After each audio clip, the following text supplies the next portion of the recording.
Vamos então retomar as audições. Temos connosco a doutora Joana Sá.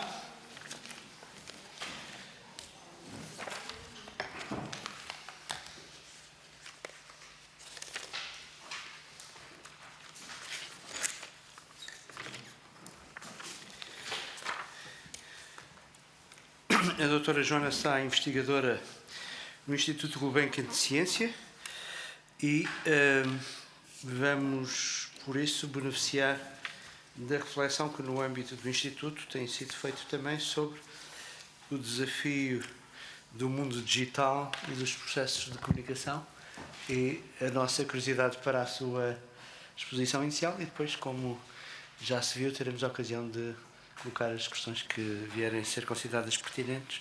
Muito obrigado pela sua disponibilidade, faz favor. Muito obrigada eu. E de facto, esta audição vem mesmo na sequência de um trabalho que nós temos estado a desenvolver, uma parte do qual eu já tive a oportunidade até de apresentar aos serviços técnicos, porque nós começámos, portanto, eu faço a coordenação deste grupo de ciência e política e eu vou contar só muito rapidamente a história de como é que nós começámos a pensar neste problema, porque eu penso que esta apresentação vai ser um bocadinho diferente das que têm sido feitas anteriormente, no sentido em que nós já desenvolvemos na prática uma série do que nós pensamos possam ser soluções exatamente para o Parlamento e para o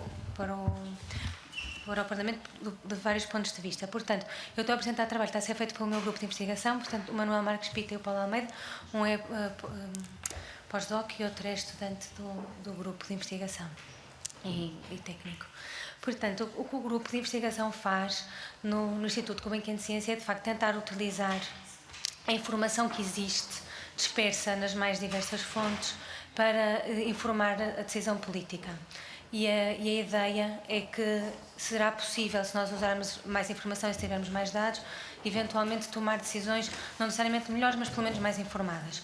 Portanto, o que nós fazemos é que nós assumimos que as pessoas no seu dia-a-dia têm de tomar uma série de decisões, que nem sempre são óbvias, portanto, não é fácil muitas vezes saber o que é que nós temos de fazer, qual é que será a melhor escolha, e que quando estamos a representar um grupo de pessoas, ou quando as diferentes pessoas têm de tomar decisões que afetam a vida de outras, isto acrescenta camadas de dificuldade, mas que existe uma série de dados e informação, principalmente todas as redes sociais ou as chamadas digital breadcrumbs, portanto coisas que nós vamos deixando online, às vezes quase sem nos apercebermos que nós podemos usar sem interferir com a privacidade das pessoas. Portanto, o que nós fazemos no grupo é mesmo tentar encontrar espaço para tentar apoiar a tomada de decisão, quer individual, quer política, principalmente na interface com a ciência ou com riscos científicos. Então, este projeto começa exatamente porque nós tivemos o financiamento da Fundação para a Ciência e Tecnologia para estudar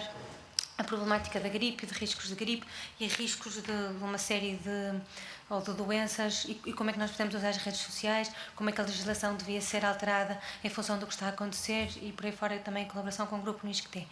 E nós, como parte deste projeto, começámos a tentar estudar a legislação de riscos de saúde, de riscos de diferentes riscos sociais e científicos e deparámos exatamente com o problema que eu penso que muita gente se deparou, da dificuldade muitas vezes de encontrar dados no Parlamento, exatamente o que a senhora Deco estava a dizer imediatamente antes, o problema até do motor de busca, portanto começa um bocadinho assim. E a nossa questão foi, como o nosso objetivo era tentar oferecer informação mais relevante e mais completa aos decisores políticos, nós no fundo começámos a trabalhar com as ferramentas com as quais nós trabalhamos, que são as tecnologias da informação e da comunicação, tendo uma série de perspectivas. Portanto, a nossa perspectiva foi tentar perceber qual é que era o potencial das tecnologias da informação e da comunicação neste caso específico, quais os limites e quais os riscos, assumindo claramente que há potencial, mas também há limites, portanto, isto não é uma panaceia para todos os problemas, é óbvio que não chega a todos os públicos, que não chega a todos os cidadãos, não permite que as pessoas fiquem automaticamente interessadas, eventualmente pode ajudar em algumas coisas. E também existem, naturalmente, Mas existem naturalmente riscos. Um dos riscos, por exemplo, é uma certa necessidade de imediatismo e das coisas serem muito rápidas e de todos os conteúdos precisarem de ser avaliados muito rapidamente, as pessoas perdem o interesse. Portanto, nós estamos a tentar fazer isto e pensamos o Parlamento, um novo site do Parlamento, de duas perspectivas diferentes ou dois pontos de vista. Um é do ponto de vista dos cidadãos, tanto investigadores e jornalistas, cidadãos interessados e cidadãos chamados cidadãos não engaged, portanto não têm interesse, ou cidadãos que por vezes até são interessados mas têm pouco acesso, e penso que já foi aqui referido, por exemplo, pessoas com dificuldades sensoriais, deficiências sensoriais. E do ponto de vista também do Parlamento, portanto o Parlamento não só como fornecedor de informação, mas como utilizador, portanto os próprios deputados, os próprios assessores, as próprias equipas parlamentares poderem ter acesso à informação da forma mais simples e mais rápida e mais fácil possível. E também nesta ideia de comunicação ao cidadão. Portanto, nós começamos a trabalhar uma ideia de um novo site do Parlamento, penso que em 2013, portanto estamos há mais ou menos 3 anos a desenvolver uma série de trabalho com os dados do Parlamento, e é importante dizer que o site do Parlamento é excepcional em termos de informação, portanto, eu penso que isto é mais do que tem de ser dito, porque é excepcional. Nós temos estado a trabalhar com outros parlamentos também e não, está mesmo é mesmo um exemplo da quantidade de informação disponibiliza, mas como também já foi dito, eu ainda há pouco ouvi, muitas vezes é a maneira como a informação está apresentada, a maneira como a informação pode estar disponibilizada, que eventualmente poderia sofrer algumas melhorias.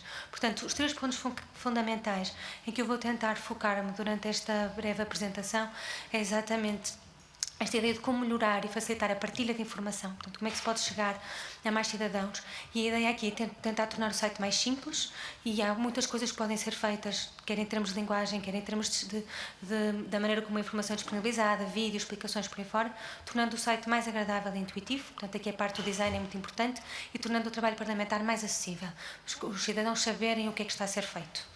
Depois, uma segunda componente de como ouvir melhor os cidadãos. Eu vou referir muito brevemente a parte das redes sociais e das petições, porque eu penso que foram temas que já foram aqui apresentados por pessoas até especialistas. Eu vou dar um bocadinho mais de ênfase às métricas locais e a uma página de consulta pública, ou penso que aqui foi chamado o Espaço Cidadão, o Espaço Aberto à Sociedade Civil, que nós também temos algumas ideias. E depois, uma terceira componente que é interna para o Parlamento, de como é que pode gerir melhor a informação que existe, como é que a pode integrar melhor e como é que pode oferecer informação útil às próprias equipas, aos grupos parlamentares, aos deputados. Portanto, esta ideia de como é que se pode partilhar, como é que se pode ouvir, como é que se pode gerir, sempre dentro desta interação entre o que está lá fora de redes sociais, de espaço, de informação genérica, dos cidadãos e do Parlamento. Portanto, tentando olhar sempre que possível para o máximo por estes 3 pontos de vista. Portanto, isto é um exemplo dos debates parlamentares, do tipo de dificuldade, digamos assim, que nós tivemos quando começámos a tentar procurar informação, e no nosso caso específico era em relação à gripe, e então nós podemos fazer uma pesquisa. Neste caso o exemplo que ali está é muito difícil de ver, mas é a austeridade. Portanto, nós podemos fazer uma pesquisa pela palavra austeridade e tentar perceber em quantos debates, em que circunstância é que isto aconteceu. O que acontece é que, de facto, o site do Parlamento nos devolve, neste caso, 208 páginas.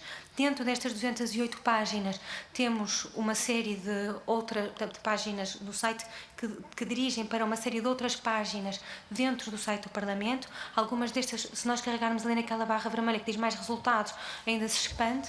Portanto, eu, se quiser fazer uma análise do que está a passar em termos de austeridade, o que eu tenho de fazer é abrir cada uma destas 208 páginas individualmente e clicar em cada um destes ícones que aqui estão individualmente. Isto dá-me origem, portanto, todo este trabalho tem de ser feito manualmente, e depois dá-me origem a uma página ou de PDF ou de texto, mas eu não consigo exportar isto como um documento único, por exemplo. Eu não consigo fazer este trabalho automaticamente para depois poder fazer uma análise do que é que se passa. Portanto, eu assim tenho muito pouca, é muito difícil, quer como investigador, quer como cidadã interessada, saber o que é que foi discutido, quem é que discutiu, como é que a situação funciona. Portanto, e acabaram exatamente de falar sobre o motor de busca. E foi exatamente por aí que nós começamos. Portanto, o que nós começamos por fazer foi pegar em todos os textos do Diário da Assembleia da República. Isto é da primeira série, mas nós pegámos em mais do que um, e na verdade eu penso que nós temos isto desde 1840, mas temos estado a trabalhar desde agora, 2016 para trás, portanto já temos alguma coisa Estado Novo, mas ainda não temos tudo, mas pegámos em todos os textos e todos estes scans, PDFs, folhas, portanto, eu penso, está aqui, isso foi um giga em texto, 700.000 páginas de dados que nós recolhemos e que depois, eu peço desculpa por este slide estar em inglês, mas fizemos a anotação, portanto, tudo isto está anotado dentro do que é o sumário, as chamadas, entretanto, houve mudanças ao longo dos anos. A determinada altura estava na primeira série e sabia as declarações de voto e quem é que faltava e agora já não está. Portanto, fizemos toda uma anotação automática desta informação. Houve imenso trabalho do chamado OCR, portanto, muitos destes documentos estavam em PDF, portanto, nós convertemos tudo para texto. Por exemplo, é muito fácil para o olho humano perceber que isto é referindo-se, não é? Portanto, falta aqui um F, mas para o computador é muito complicado. Portanto, houve uma série de trabalho que nós tivemos a fazer ao longo do tempo aqui, VUS, portanto, passou a ser V, às vezes erros que acontecem ortográficos ou que acontece faltarem acentos ou até a situação agora do acordo ortográfico que nós tivemos de adaptar para o dicionário que tínhamos pré-acordo e pós-acordo. Mas neste momento nós temos todo este trabalho desde 1976 tratado como um texto único. O que é que isto nos permite? Isto permite-nos neste momento ter um motor de busca. Isto é um exemplo. Portanto, eu vou mostrar várias destas imagens que são, nós chamamos mocks, portanto são páginas falsas que nós montamos, muitas delas com informação já real. Então eu posso fazer neste momento uma pesquisa por uma palavra qualquer, por um conjunto de palavras, portanto é muito flexível o motor de busca e eu tenho, em vez de ter só abrir aquela página com os documentos todos, o que eu tenho de facto é uma timeline em que eu vejo como é que variou a frequência deste discurso. Eu depois posso clicar em cada uma destas colunas e ir para a página em questão, portanto ir para o documento original, posso exportar os resultados todos, posso escolher o período, o tempo, a altura do ano, ou desde, vamos imaginar, desde 76 até agora que me interessa, quer em termos de calendário, quer em termos de informação, e posso fazer também análise por tema. Portanto, eu tanto posso procurar aqui por glifosato e depois oferece-me os termos que ocorrem mais, neste caso agricultura, cancro, Monsanto e imprensa, que se vê um bocadinho mais. E depois existe uma nova funcionalidade que eu também vou falar um pouco sobre como é que nós desenvolvemos isto, em que nós podemos identificar quem foram os deputados que mais estiveram ativos nestas sessões ou que mais referiram a estes temas. Portanto, a pesquisa já não é só por tema, mas pode ser também por palavra específica, por conjunto de palavras ou por deputado. Pode ser, portanto, isto é para o caso da austeridade e nós temos aqui, estes são dados reais, de ocorrências da palavra austeridade desde 1936 até janeiro de 2016. Portanto, o tipo de informação que nós conseguimos ter é completamente diferente. Nós conseguimos ver que existem 3 picos de referência da austeridade, que, por coincidência ou não, correspondem exatamente às 3 entradas do FMI em Portugal, e conseguimos ver exatamente quem é que falou mais. Podemos fazer zoom temporal, portanto, para o período já da Terceira República, quando é que se falou, em que circunstância. Podemos agora também já identificar as palavras que ocorrem. Portanto, e depois podemos ir diretamente para este documento e ver quando é que a palavra apareceu e ver em que contexto é que apareceu e quem é que disse. Portanto, isto está tudo automatizado para uma série de termos. Isto é para o caso de vacina e de gripe, portanto nós podemos procurar por mais do que um tema simultâneo, portanto podemos procurar por estes temas individualmente, portanto vacina e gripe, ou podemos procurar pela concorrência, quando é que vacina e gripe aparecem ao mesmo tempo. Portanto, se eu só estiver interessada na vacinação contra a gripe, só me aparece a frequência de palavra, só me aparecem os textos, os documentos em que as duas palavras ocorrem. Portanto, eu agora posso também fazer um zoom para a gripe, tenho os números de ocorrências diretas e consigo descobrir exatamente quais é que foram as ocasiões e as sessões em que isto aconteceu. Depois, podemos procurar estas palavras também em contexto. Por isso, eu posso ver, por exemplo, para vacina, e vocês vão ver, desculpa, já devia ter indicado, portanto, todo este trabalho nós começámos a desenvolver exatamente porque nos dava jeito como investigadores, mas há muitas áreas em que nós não somos especialistas, então fomos falar com outros colegas em Portugal que são especialistas nas diferentes áreas. Por exemplo, o professor Nuno Mamedo, do INESC, do IST, o que o grupo dele de trabalho fez, entre muitas outras coisas, foi criar um dicionário, digamos assim, de palavras da língua portuguesa que vai até à raiz da palavra. Portanto, faz muitas outras coisas, mas vai até à raiz. Por isso eu posso procurar por vacina, vacinação, vacinar, vacinas. Portanto, eu posso ir à raiz da palavra e procurar só por essa raiz. E este dicionário procura-me isto tudo automaticamente. Isto resolveu-nos, por exemplo, o problema do acordo ortográfico, que nós podemos ir à raiz da palavra e, independentemente de se tem C ou se não tem C, a palavra é considerada a mesma e procura como sendo um conjunto de palavras. E depois também nos permite fazer este tipo de isto já é um princípio de machine learning, portanto, separação de palavras em função dos temas. Portanto, há duas situações em que a palavra vacina aparece com mais frequência. Por acaso há três, está a faltar aqui uma que tinha a ver com o Plano Nacional de Vacinação e aparecia com muita frequência, e outra que tinha a ver com o princípio, principalmente vacinas específicas, neste caso o cancro do útero. A terceira situação em que nós vemos muitas vezes a aparecer segregadamente é a vacinação animal. E então, se eu só estiver interessado em vacinação animal, eu posso, ou na parte relacionada com a agricultura, eu como utilizador posso vir diretamente só a esses e descobrir só esses textos, perceber os contextos. Pronto. Então, isto aqui são alguns exemplos, portanto, nós podemos também brincar com a maneira como a visualização é feita. Podemos ver a frequência de economia, ciência, quantas vezes é que a ciência é discutida no Parlamento. Podemos correlacionar também com períodos, e eu não sei se vou ter este slide ou não, mas nós podemos, por exemplo, tentar correlacionar a frequência de buscas por ambiente ou corrupção, por exemplo, com a proximidade de um ciclo eleitoral, ou a distância de um ciclo eleitoral. Portanto, permite depois a quem está interessado e quem quiser fazer uma série de buscas específicas ou variadas. Portanto, e agora nós podemos tentar aplicar o primeiro texto que nós criámos como corpus único, que é depois a segunda parte, que é este tipo de análise automatizada que temos vindo a desenvolver para tentar perceber como é que funciona a legislação, como é que funcionam os debates, fazer pesquisa por temas e fazer pesquisa por deputados. Portanto, neste caso, isto foi a outra, eu penso que avanço técnico que nos permitiu fazer imensa coisa, é que nós conseguimos, ao fim de bastante tempo e muito trabalho, identificar quem, nestes textos, é que está a falar. Okay? Portanto, eu penso que desde a 12ª legislatura que deixou de existir a expressão o orador, mas até essa altura nos textos aparece, por exemplo, o orador, e o orador no texto é sempre a primeira pessoa a quem o Presidente da Assembleia dá a palavra, o que é fácil, mais uma vez, para o olho humano, para o computador é muito complicado. Portanto, diz, o Presidente diz, dou a palavra ao senhor ou à senhora deputada tal, e aí aparece o nome e aparece o discurso, e a partir daí, sempre que este deputado volta a intervir, aparece como orador. E então nós, para resolver este problema computacionalmente, não foi simples, mas neste momento conseguimos identificar nos textos todos desde 1976, ainda com alguns erros poucos, quem é que é o orador. E portanto, nós temos outra questão que também tecnicamente não foi simples, foi que por vezes o nome dos deputados altera-se, a mesma pessoa por vezes é referida por um nome e outras vezes por outro. Às vezes o deputado vai para o Parlamento, está no Parlamento, depois vai para o Governo e aparece o nome já não como deputado. Portanto, nós criamos uma base de dados de todas as pessoas parlamentares e membros do Governo que tivessem intervenção em plenário para podermos distinguir, e portanto automaticamente nós vamos ver se o Sr. Presidente Jorge Lacão esteve como membro do Governo, esteve como deputado e em que circunstância é que o discurso foi feito.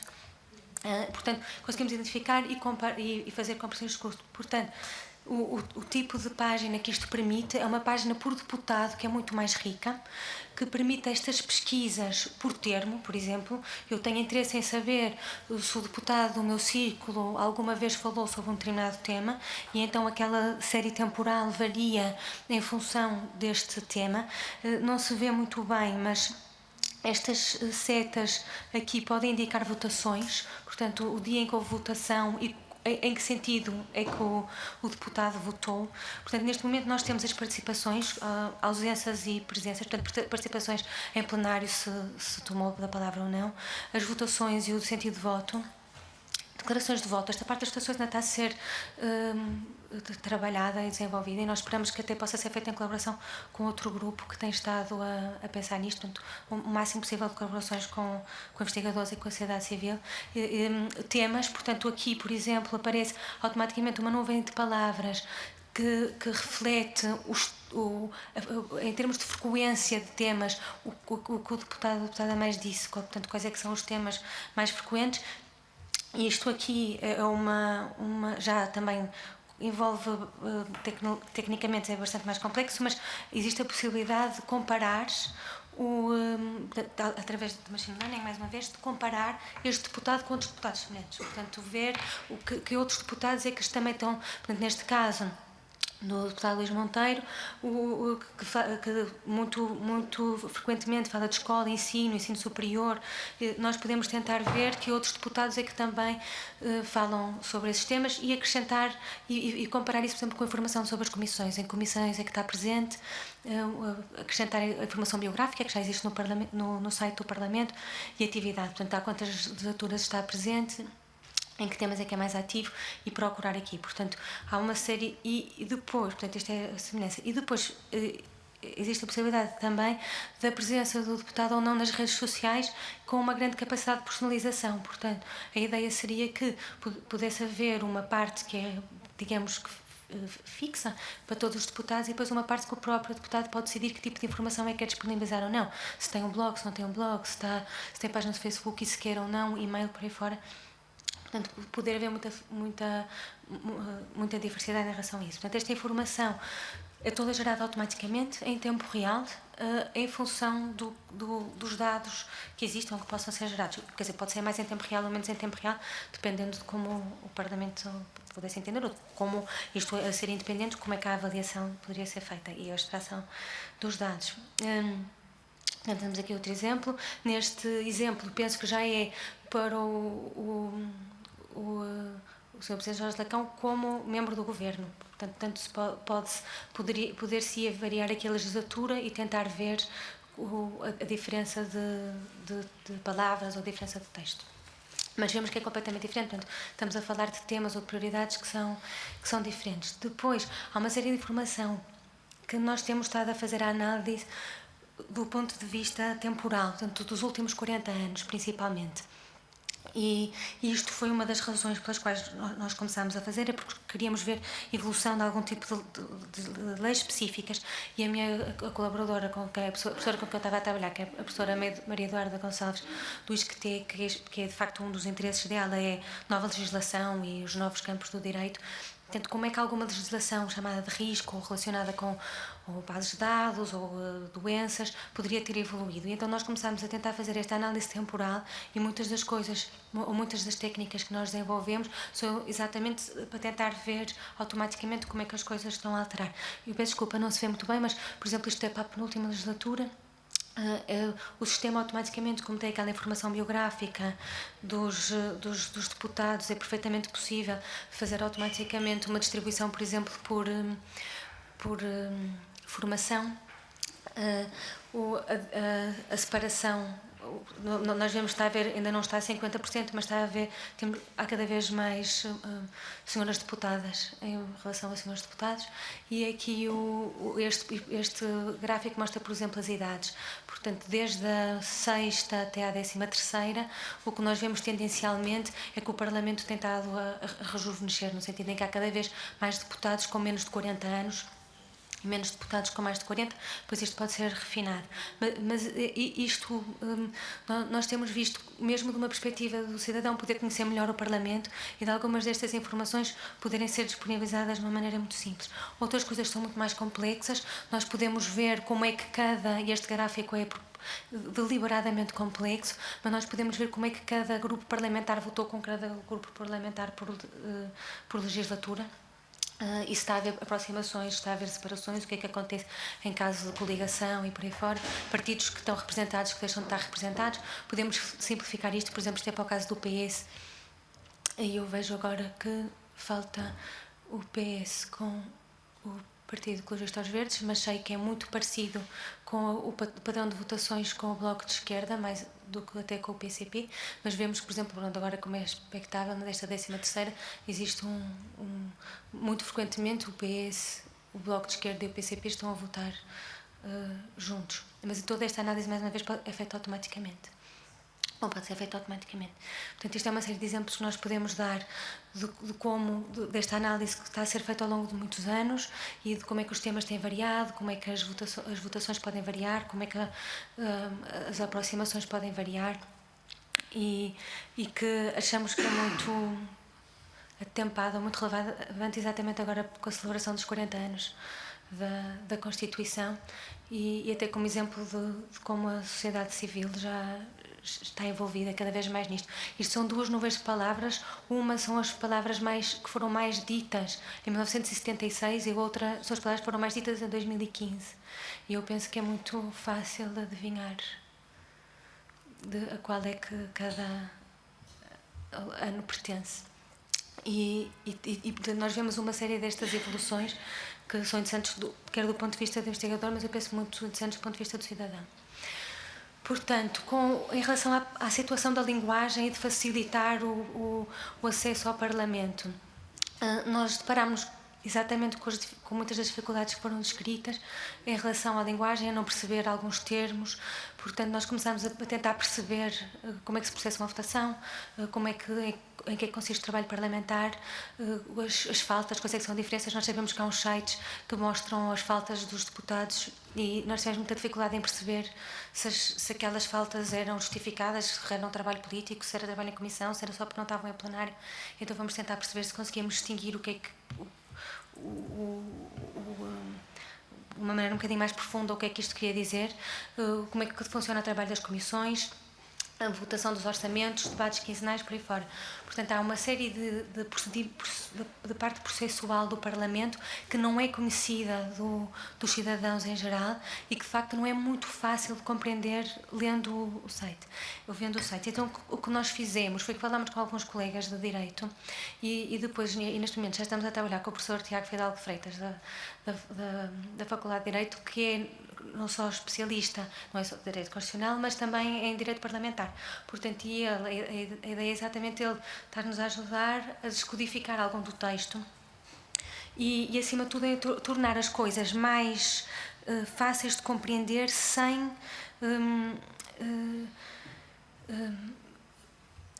simplificar demasiado, não é? Um dos grandes riscos sempre das redes sociais ou da parte digital é também perder um bocado do respeito pela parte institucional ou pela parte formal e tem de ser tudo demasiado simples. E então a ideia de trabalharmos exatamente com ele é as coisas serem muito corretas, mas não serem...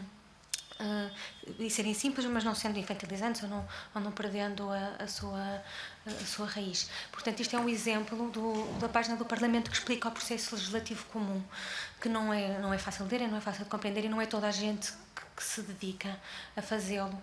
E de facto, depois existe um organigrama que tenta, um fluxograma que tenta simplificar um bocadinho desta informação que continua, no meu ponto de vista, a ser bastante complicada. Portanto, nós temos estado a melhorar isto, inclusivamente a fazer um vídeo, portanto, fazer breves vídeos que, usando até muitos dos termos, se imaginarem, até nem precisa de ser uma coisa muito complexa, porque quase que bastaria, à medida que uma voz vai descrevendo o processo, ir animando as caixas, portanto, ou fazendo um zoom, portanto, ir percebendo o que é que está a acontecer dentro do fluxograma. Só isso, só mesmo com as mesmas imagens, isto sendo animado, seria muito mais fácil para o cidadão perceber. E depois a possibilidade de haver, mais uma vez, não é destruindo o texto ou não respeitando o texto, mas basta por vezes haver um mouse over e então quando se passa por cima de certa palavra aparecer um balão com a explicação ou com a justificação, sem ter de ir à página do Parlamento, mas só coisas assim muito simples que facilitam imenso sem simplificar em demasia. E uma das pessoas que está a trabalhar connosco, o Manuel Marques Pita, ele é doutorado em sistemas da informação e de computação, portanto ele é especialista nisto, mas é também, eu penso que o Instagramer mais seguido em Portugal, sem ser celebridade. Portanto, vem o Cristiano Ronaldo e depois vem o Manuel. E o Manuel, quer dizer, tem sido entrevistado para todo lado, o Huffington Post, eu nem sei dizer para a quantidade de coisas, é que ele já foi entrevistado, quer em Portugal, quer no estrangeiro, porque ele de facto é um artista e ele tem uma sensibilidade enorme para a parte do design, para a parte da visualização. Portanto, muitas das visualizações que eu estou a mostrar são do Manuel Portanto, ele tem muito treino, tem muita prática, como nós trabalhamos também com web designer, mas a ideia é exatamente pegar a mesma informação e só torná-la mais acessível. Isto é um exemplo do Votocracy, que é uma ONG, uma seção de cidadãos nos Estados Unidos, que tenta fazer exatamente isto nos Estados Unidos e cria animações, vídeos, às vezes só infogramas e ícones que explicam o processo de como é que também uma lei é criada, o processo legislativo é criado, ou às vezes só com imagens ou com um bocadinho mais de cores, que facilitam um pouco o acesso. Bom, tem outras coisas em relação a seguir a lei e por aí fora, mas tudo isso pode ser feito, mais uma vez, automaticamente. Em relação à componente de ouvir os cidadãos, nós de facto tínhamos, ouvi aqui, eu penso que chamaram Espaço Cidadão, nós temos estado a referir isso como espaço da sociedade civil, mas a ideia é muito semelhante, a ideia é haver um espaço dentro do site do Parlamento ou não, que possa agregar informação ou de uma maneira mais simples ou com outro tipo de informação. Depois eu vou falar muito pouco das redes sociais, porque já foram aqui, penso que muito discutidas. Vou falar ou das redes sociais da perspectiva só do Parlamento, das petições igualmente. Portanto, eu penso que já foi aqui muito discutido. Haver a possibilidade de haver uma página de consulta pública, e vou reforçar principalmente esta ideia das métricas locais. Portanto, o que é que o Parlamento pode fazer para saber exatamente quem é que visita e como é que pode chegar a outros públicos, digamos assim. Tudo nesta interação entre os utilizadores, os cidadãos e o Parlamento. Portanto, nas redes sociais não é necessário entrar-se eu percebo a questão de que primeiro a linguagem é diferente, depois é diferente o ser uma pessoa individual em seu próprio nome a publicar nas redes sociais ou ser uma instituição. Mas há muita coisa que eu penso que pode ser colocada nas redes sociais que não é... que é relativamente neutra, digamos assim. Por exemplo, o que é que está a ser discutido, o que é que está a ser debate, a agenda seria muito útil ser uma coisa pública, as pessoas saberem exatamente o que é que está a acontecer durante o dia de uma forma também muito visual, muito simples. As votações, avisar no Facebook ou no Twitter, hoje a votação por aí fora, se é aberta, se não é aberta, haver os links para o site da Assembleia da República, eventualmente haver pequenos vídeos de comunicações de líderes ou de deputados, e isto pode ser feito, podemos dizer que semanalmente seria um diferente, ou então, dependendo do tema, um líder parlamentar poderia fazer questão de querer fazer uma pequena comunicação, 2 minutos, para os cidadãos, eventualmente fazer justificações de voto públicas, ou justificar iniciativas, sendo iniciativas do Parlamento ou iniciativas das diferentes bancadas parlamentares. Facilitar o debate público, eu vou falar muito pouco sobre o que existe no site, e de facto as redes sociais são um local privilegiado para tentar ganhar o debate público, os links do Parlamento Cultural, naturalmente, e depois poder haver perguntas, consultas, quase que mini surveys que podem ser feitos nas redes sociais para tentar escutar. E de facto, há um lado um bocadinho assustador nisto, não é? Porque principalmente as pessoas que estão nas redes sociais veem por vezes o tipo do nível do debate que acontece, que nem sempre é o mais elevado. Eu sigo a página do Parlamento Europeu no Facebook, e de facto, mesmo em temas que são altamente polémicos, é raro e em que há debate aceso, mas é raro que seja ofensivo, digamos assim. Portanto, isto foi, penso que esta semana, dia 19 de setembro, ofensivo. E tanto quanto eu sei, há muito pouca moderação. Aliás, o próprio site do Parlamento responde. Portanto, isto foi no dia 19, e exatamente sobre a questão dos refugiados, que é uma questão polémica. E há um texto do Parlamento Europeu que diz que 1 em 4 pessoas no Líbano são refugiadas e tal.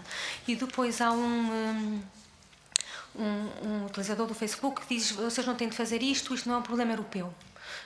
E depois existe uma resposta do Parlamento Europeu, do oficial, a dizer não, é um problema do Parlamento Europeu, e justificam porquê. Portanto, o que o Parlamento Europeu faz aqui é que toma a posição oficial do Parlamento Europeu, e há alguém que diz, isto é uma opção, naturalmente, que diz não, porque se existem estas crises de refugiados, vai haver também mais migrantes para a Europa. E o rapaz responde: bom, desde que não os deixem entrar, não há problema, não é? E depois há outra pessoa que diz: não, há um problema, há uma responsabilidade, há uma responsabilidade ética, há uma responsabilidade moral, seja o que for. Mas há um debate, e é um debate aceso, mas não é impróprio, não sei se pode dizer isto, não é impróprio, portanto não há, e eu de facto não tenho visto, não sei se há moderação, eu penso que não há, mas não tenho visto coisas muito ofensivas. De qualquer modo, há uma moderação base, eu penso que eu vi no Facebook, portanto, que pode ser feita só para retirar palavrões, para retirar certo tipo de temas e permitir. E isto em assuntos complexos. Depois, outra coisa que pode ser muito útil é haver uma integração com os médias. Eu vou dar também uns exemplos muito simples. Por exemplo, isto é um exemplo de pesquisa por glifosato que eu já tinha mostrado. E nós podemos comparar, portanto, nós no grupo de trabalho fazemos muita análise, ou tentamos fazer alguma análise de outro tipo de fontes, e então nós podemos ver, e todos estes dados estão normalizados ao máximo, mas o que se passa aqui é desde o início do ano, desde o início de 2016, como é que tem variado, por exemplo, a discussão dos glifosatos. E nós temos aqui quando é que a discussão começa, por exemplo, no Parlamento, quando é que a discussão começa no Facebook, portanto, quando é que começa a haver posts, quando é que começa a haver um grande número de shares, quando é que as notícias começam a aparecer no Jornal Público, e eu penso que eu cheguei um pouco, não ouvi toda a intervenção, mas eu penso que ouviram falar sobre o Google Trends e como é que funciona, e nós seguimos muito o Google Trends no grupo, portanto, o Google Trends mede as pesquisas que estão a existir no Google sobre determinado tema, portanto, nós também conseguimos medir qual é que é a frequência com que as pessoas vão ao Google procurar por um tema, uma palavra, por exemplo, glifosato.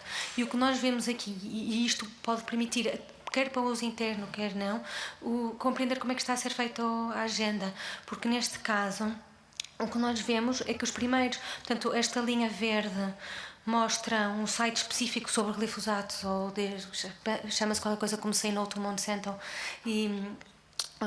este é o português, que, portanto, havia um certo número de posts, e esse número de posts aumentou muito exatamente depois disto ser começado a ser falado no Parlamento, que é esta curva aqui. Portanto, aqui foi um caso claro em que o Parlamento é que definiu um bocadinho a agenda pública, e a última linha aqui tem a ver com o Jornal Público e também as procuras no Google. Portanto, veio muito mais tarde o acompanhamento tanto dos média como do interesse público, que tinha sido precedido pelo Parlamento, mas nós podemos fazer isto para uma série de exemplos e tentar perceber como é que estas coisas estão a variar. E ao mesmo tempo o Parlamento pode ouvir, pode estar a ver no Google Trends ou temas que lhes interessem, ou temas de debate, ou nos médias, penso que isso já fazem, uma espécie de barómetro. Isto em relação ao fórum que já existe no site do Parlamento, e aqui é um pouco para reforçar a ideia de que já existe e que já existe este debate, é um espaço de debate público e que as redes sociais poderiam ser muito úteis. Isto é desde 2004 a 2016. A vermelho está o número de debates, portanto o máximo de debates que foram propostos no fórum foi em 2009, foram 7 debates, e a linha verde é o número de participações, e as participações são sempre muito baixas. Portanto, a média de participações é cerca de 30 por debate, mas a moda é 0. Portanto, são muitos aqueles em que não têm nenhum participante. E em grande parte isto pode ser exatamente porque não conhecem, porque não têm acesso, porque nem sequer sabem que existe, e poderia ser muito, muito útil. E aquele pico grande é o debate sobre o acordo ortográfico. Mas se nós formos ver o número de participantes, também são poucos. Portanto, são poucos participantes que fazem muitas participações. Em relação às propostas que tiveram a apreciação pública, isto também são dados automáticos que nós agora conseguimos gerar. Que partidos é que propuseram mais temas para a apreciação pública, mas nós aqui não podemos seguir, portanto, ao contrário do fórum, que nós podemos ver quantos participantes é que tiveram e qual foi a participação. Nós a apreciação pública só sabemos que foram colocados à apreciação pública, mas depois todos os comentários só o Parlamento é que conhece, nós não sabemos. Mais importante, esta situação das métricas do próprio site ou páginas do Parlamento. Eu imagino que os serviços do Parlamento tenham alguma informação já em relação a isso, porque de facto é muito simples, porque quem tem acesso ao servidor consegue ver com muita precisão quem é que visita, de onde vem, o que é que está a procurar, que páginas é que vai, que tipo de interação tem, se é um visitante da casa, portanto, que está com o IP do Parlamento, está fora,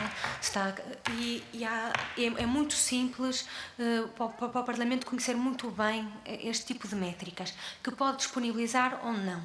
Eu penso que ouviram falar do Google Analytics, que é um que vários parlamentos usam. O que nós sugeriríamos, que é o que nós usamos, é o Piwik, porque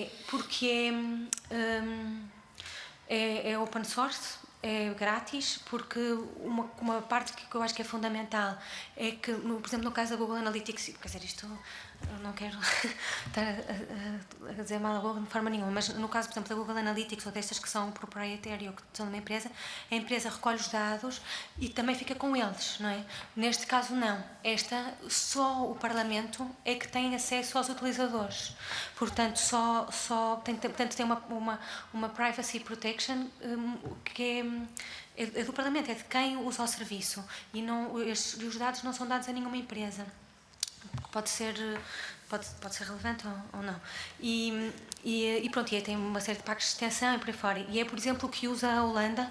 Aliás, esta frase é do Parlamento holandês, que tracks the visitors of its website, mas usa um serviço open source e que só a House of Representatives é que tem acesso a estes dados, que são recolhidos e que ficam só lá. Portanto, não há direitos comerciais, digamos assim, envolvidos. E permite uma série de informação, portanto, permite saber de onde é que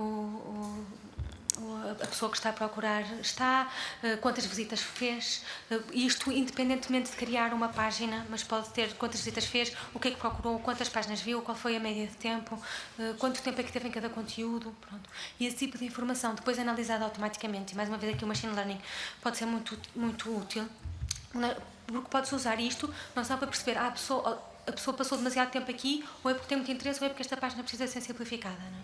Ou esta pessoa viu 7 links, ou é porque de facto teve interesse em ver 7 links, ou se a pessoa está só a fazer link e à procura de hiperlinks, e de facto a página do Parlamento tem imensos hiperlinks e funciona muito bem, mas nós aí conseguimos ver se demorou muito tempo. A partir da ideia é porque quis ver cada uma destas páginas. Se teve só a clicar, é porque teve de passar por estas páginas todas antes de chegar à página que lhe interessava. Portanto, dá informação completamente diferente em relação à utilização que está a ser feita do site.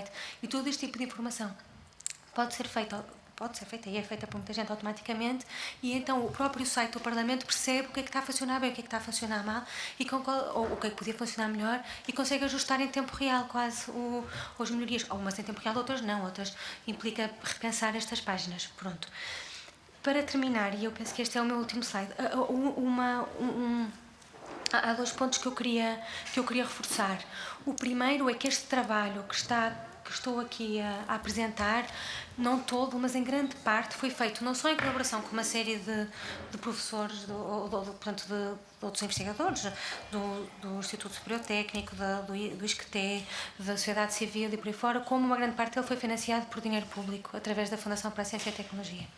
E, portanto, que eu tive a oportunidade de apresentar uma parte deste trabalho exatamente aos serviços técnicos, porque o Instituto de Comunicação e Ciência e o grupo em que eu trabalho ofereceu ao Sr. Presidente da Assembleia da República o corpus, portanto a parte toda trabalhada e todas as ferramentas que tiverem interesse para o Parlamento, portanto para o Parlamento Digital poder usar gratuitamente não é gratuitamente, é ficarem com elas. Portanto, elas foram desenvolvidas, elas existem, portanto, se não houver necessidade de reinventar a roda ou de não reinventar tudo, todo este material está disponível para se quiserem integrar no novo site do Parlamento Digital.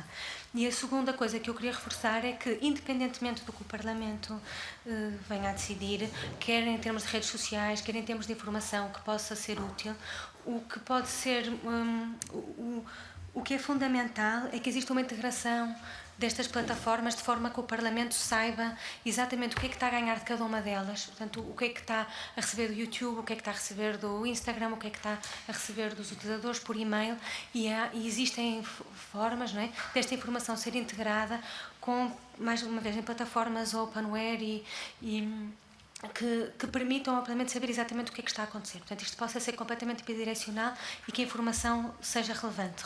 Resumindo, nós pensamos que de facto é possível aproximar o Parlamento do cidadão, oferecendo informação, mais informação, mas de outra forma, que a comunidade científica e a sociedade civil podem e devem ser aproveitadas. Portanto, há trabalho que está a ser feito, que já existe, e existe vontade, e eu acho que é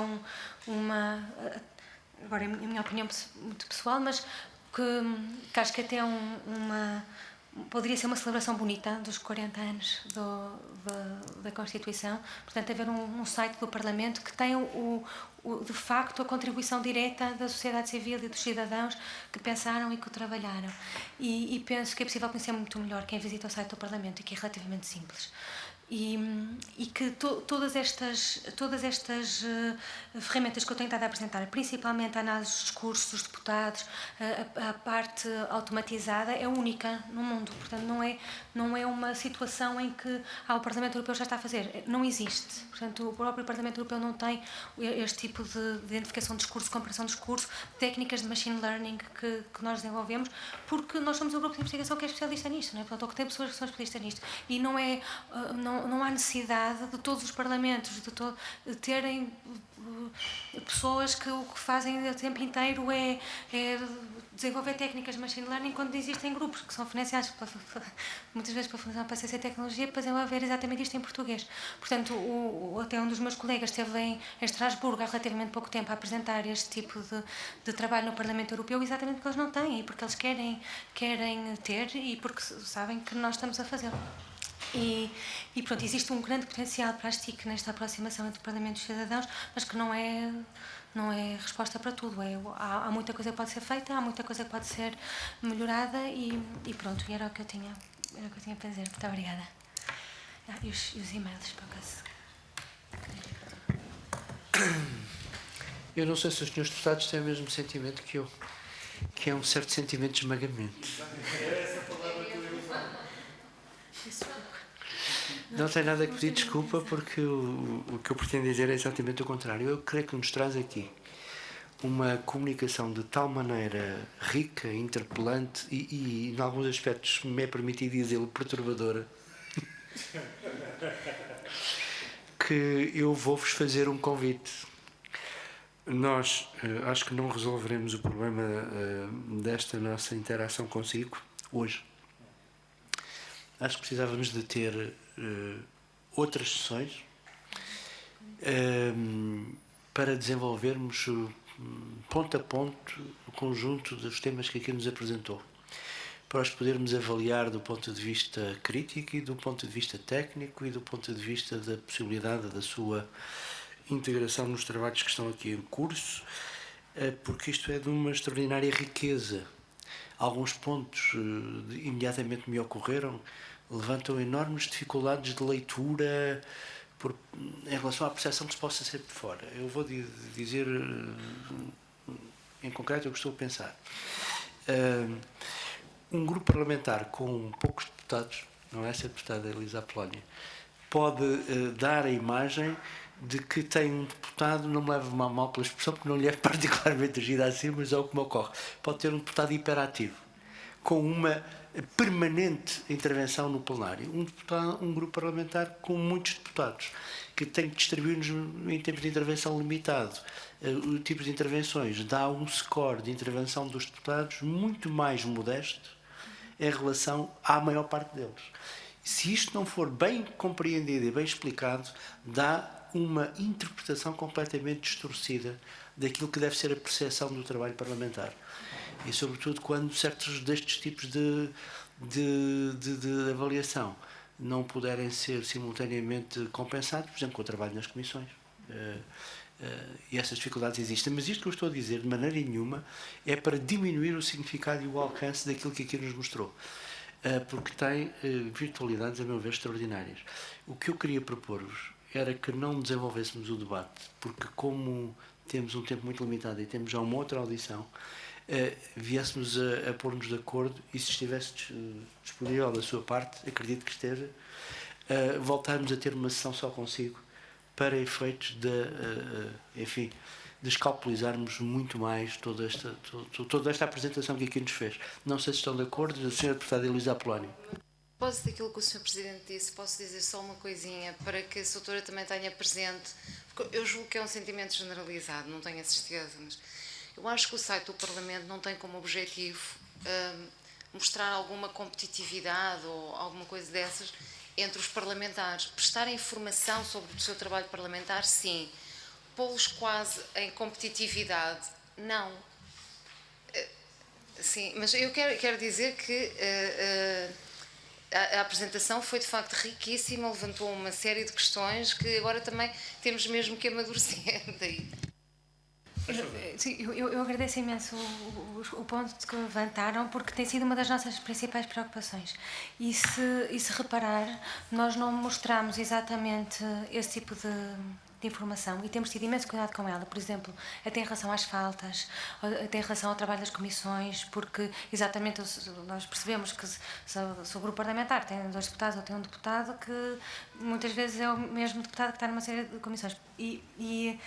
Portanto, há 2 coisas que nós tentamos fazer. Primeiro é que nós não somos os média, nós não estamos a tentar gerar polémica, nós somos um grupo de investigação, portanto isso é uma preocupação deliberada. E depois o segundo ponto, e eu agradeço imenso a possibilidade de estar aqui e a possibilidade de poder continuar a discutir isto, é que para nós é muito interessante ou muito importante que isto agora vou dizer isto de uma maneira um bocadinho talvez bruta, mas quer dizer, nós não temos interesse nenhum em pegar nesta informação ou temos pouco interesse em criar um site paralelo como existem outros já só para as votações ou como existem muitas destas informações até noutros países, são sites independentes que têm outros objetivos. Portanto, eu penso que seria muito mais útil como prova de cidadania quase, que este trabalho fosse feito diretamente com o Parlamento, exatamente para impedir esse tipo de leituras. Portanto, em vez de pegarmos na informação e fazermos um site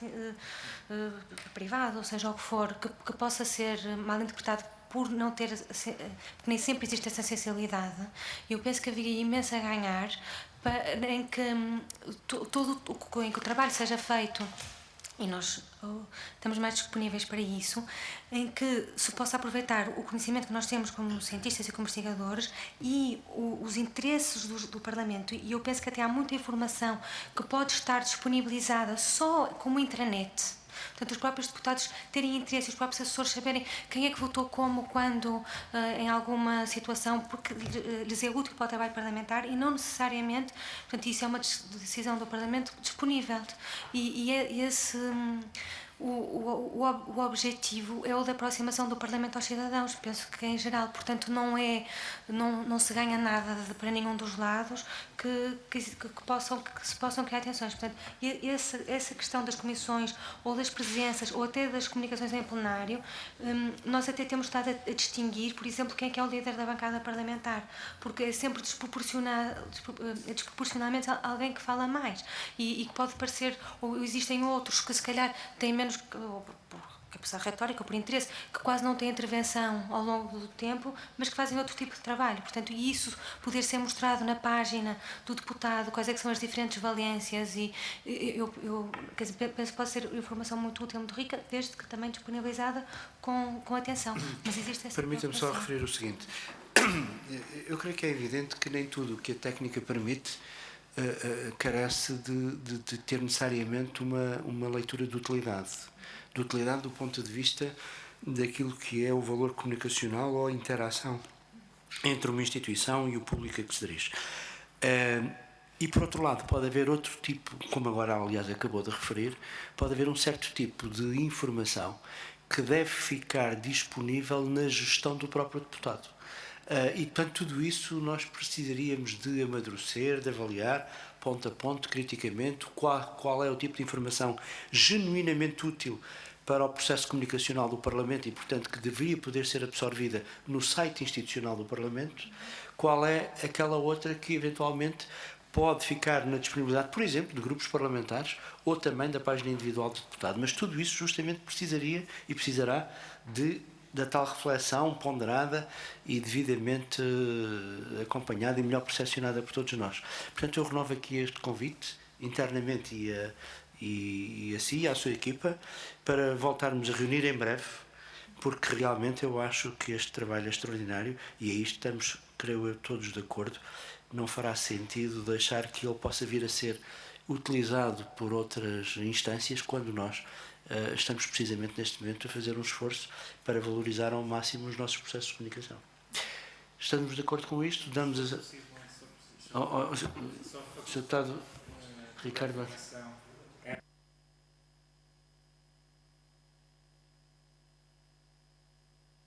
Se é possível deixar-nos uma pena ou uma coisa, ou todo... Sim?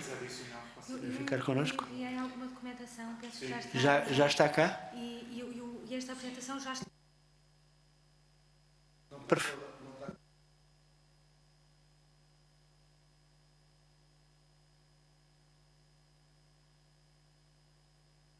Sim, porque já passaram. Perfeito, então vamos poder degluti-la com mais tempo, se me é permitida a expressão.